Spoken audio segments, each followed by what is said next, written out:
Mike Tyson, après son dernier combat contre James Tillis, a vécu un tournant dans sa carrière. Avant ça, Mike enchaînait les KO, 19 victoires par KO d'affilée. Mais cette fois-là, pour la première fois, il n'a pas gagné par KO ni par arrêt technique. Il a seulement remporté le match au point par décision des juges. Après ce résultat, la presse a commencé à douter des capacités de Mike Tyson et certains ont commencé à croire qu'il y avait une possibilité de battre ce jeune monstre. Du coup, plusieurs boxeurs ont commencé à provoquer Mike et à se moquer de lui. Parmi eux, Mitch Green. Mitch Green était un boxeur pro, mais la nuit, il menait une vie différente. Il était à la tête d'un des gangs les plus notoires de New York. Mitch a utilisé la nouvelle exposition télévisée pour promouvoir ses combats. Il passait à la télé, sortait des vidéos, menaçait Mike Tyson et se moquait de lui. Il n'a pas arrêté de défier Mike jusqu'à ce que le public réclame ce duel. L'équipe de Mike a accepté et le combat a été fixé. Pour Mike, c'était un combat personnel. Avant d'aller plus loin, faut qu'on vous parle un peu de qui est Mitch Green. Dans son quartier de New York, il a pris le chemin du diable. Gangs, trafic de drogue, il a tout lâché, même l'école. Il a fondé un gang avec ses potes qu'ils ont appelé The Warriors. Il volait, vendait des produits illicites. C'était la vie dure. Sa mère était une femme respectable, totalement opposée à ce qu'il faisait. Elle a essayé de l'arrêter, pleurait pour lui, craignait qu'il finisse en prison ou mort. Après plusieurs tentatives et larmes, Mitch a senti deux consciences. Il a arrêté temporairement ses activités criminelles pour faire plaisir à sa mère. Elle lui a dit: si tu aimes te battre, va au club de boxe et batte-toi légalement. Il est donc entré dans la boxe. Mitch avait une force naturelle, mais il manquait de discipline. Sa personnalité était toxique. Il se battait avec ses promoteurs, ses soutiens, mais il savait très bien se promouvoir. Il a battu facilement ses 10 premiers adversaires,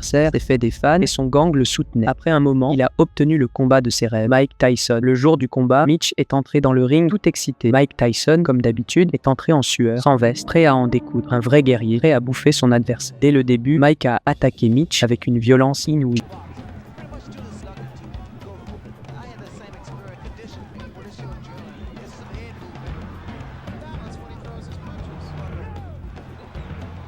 Au deuxième round, pareil, Mike frappait fort, le visage de Mitch était enflé.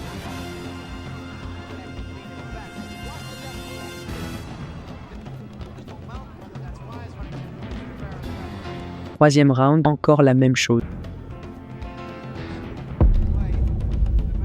Quatrième round, Mike commençait à se moquer de Mitch, à le provoquer. Il le ridiculisait et esquivait ses assauts avec facilité.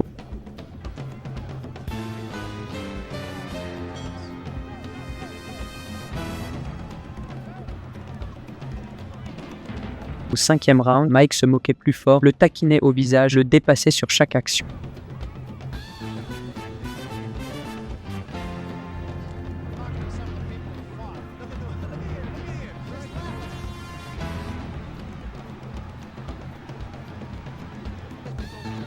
Il a continué à le frapper de toutes ses forces jusqu'au 10e round, le round final. Là, Mike a arrêté de plaisanter, il a pris Mitch très au sérieux et a cherché à le mettre KO.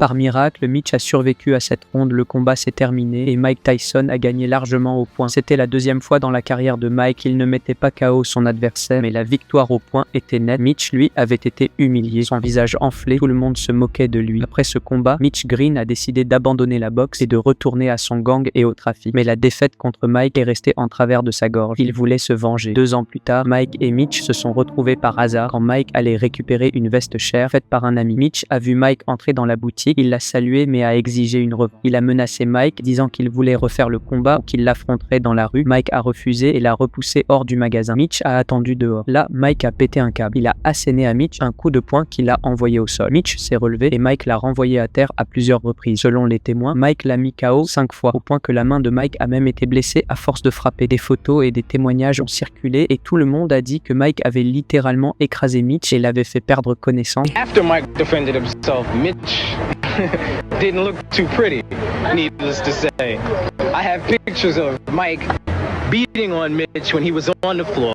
You know, he's beating on him, grabbing because Mitch is grabbing. Mike Tyson a ensuite expliqué l'incident. Il n'avait pas voulu frapper Mitch, mais il a été forcé d'agir et c'est devenu incontrôlable. Il a ri en racontant que cela l'avait dépassé. Mitch Green, de son côté, a enchaîné une cinquantaine d'interviews où il a prétendu avoir été agressé par Mike, affirmant que Mike l'avait frappé par traîtrise. Ces accusations étaient en grande partie mensongères, selon les témoins, surtout vu l'état du visage tuméfié de Mitch après la bagarre.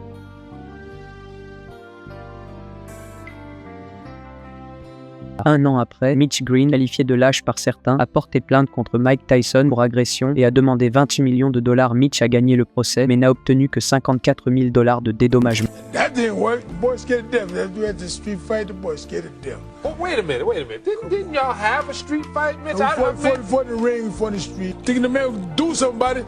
He wouldn't do nothing. Oh, man, he freaked me out. Did you know that actually Tyson and Sal are good friends and he comes to the show? He knew, look, yeah, it's like Tyson. You see that? He got lost his mind.